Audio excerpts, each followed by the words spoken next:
Hey everyone, welcome to 5 Minute Interviews. I am excited to have Lee Camp back. He's a professor of theology and ethics at Lipscomb University, and he's host and creator of the Tokens Show. We've talked about that before, but he's also the author of a book, Scandalous Witness, a little political manifesto for Christians. Did I get that right, Lee? You got it perfectly, Chris. Yeah, why is it little? Well, it's little because people don't like to read long books, and I think I'm so arrogant as an academic that I my half joking subtitle that's not in the book would be, these are 15 propositions that can change the nature of Christian political witness in America. Yeah. And I knew that I really do believe these things are so important that it needs to be brief and succinct and biting in order to get people to read it and pay attention to it. So I didn't want it to be long because I want people to read it. And it actually takes more work to write something short than it does to write something long. Everybody can drone on and on and on, but to say it shortly takes a lot of work. Well, hey, I've started reading it, and I am a fan. I'm loving this. I'm going to encourage people, and I think this is the kind of book that we can use in our classes and our discussion groups. I want to get you to talk to me because here's what I like about it. David Gushy on the jacket notes, he said, "This is balm for the politically weary Christian's soul." Lee, I am the politically weary Christian. Tell me how this is going to heal my soul. Yeah. Well, I tried really hard to do something different here, in the sense, as I say repeatedly in the book, we must find a way to have a Christian witness that is neither right nor left nor religious. And what I mean by that is that a lot of times what happens is that people will say, well, we're not partisan. We shouldn't be partisan, which is a good step forward. But sometimes they think, well, we're not partisan, and that means, therefore, we don't care about this stuff. Right. But Christians have to care about this stuff, right? Because the relative goods of the body politic have a profound impact upon our neighbor. And because we are charged to love our neighbor, of course we care about social policy. And of course we care about the commitments that our communities make. And so it's not an escapist sort of thing. It's not a withdrawalist sort of thing. It's saying, no, we really got to take this stuff seriously, precisely because we're Christians. So neither right nor left nor religious.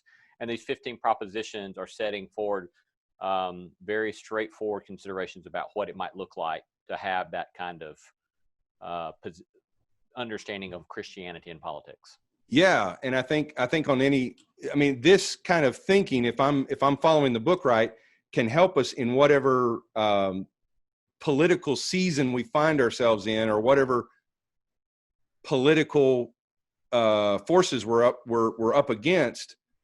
Because you're not saying that Christianity is political; you're saying it is a politic. Right. And that's an important distinction, right? Yeah. So by politic, we mean, going back to the Greek conception of politics, that a politic is a set of ways of thinking about our shared community life, right? So the classic art of politics asks questions about how do we deal with our money, how do we deal with enemies, how do we deal with marriage, how do we deal with reconciliation, how do we deal with hostility, so forth and so on. How do we deal with sex, right? That's all the things that politics is concerned about.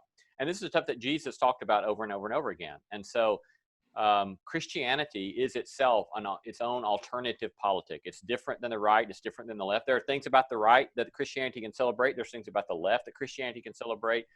And it's learning, we can contribute a lot more to the world if we will learn to use what I call an ad hoc approach. Rather than an idealistic or a utopian commitment to a partisan position, we say, look, there are things here that's good, and there's things here that's problematic. There's things here that's good, and there's things here that's problematic. And then we come with our own specific way of life and contribute what Christians truly can contribute. Rather than trying to grab power of the right or grab the power of the left, we bring our own sort of particular sets of commitments to the world. And we can actually provide a lot of good news to the world if we'll refuse to fall prey to the ideological partisanship. Yeah. So we bring the whole of Christian witness to bear upon these things, not just some small select set of Christian values, right? Because Christian values a lot of times ends up being a sort of false depiction of what Christianity is, right?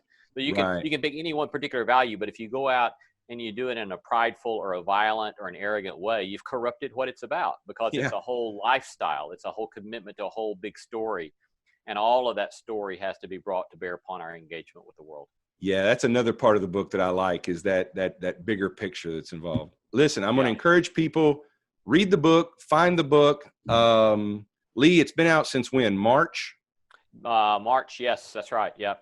And Wow. we're planning to release later this summer a short course. If anybody wants to come online with us and do a little short course on the book, you can go to leeccamp.com and get more information about that there. Hey, that's exciting. All right. I'm going to put that up at the end of this show. Lee, thanks Great. for being with us again. Thank you, Chris. Great to be with you and everybody there. This second Hey. 5-minute interview. Yeah, it's a global audience, you know. Global audience. Yes. Yeah. All right. God bless you, friend. Folks, take care. Come back for the next episode.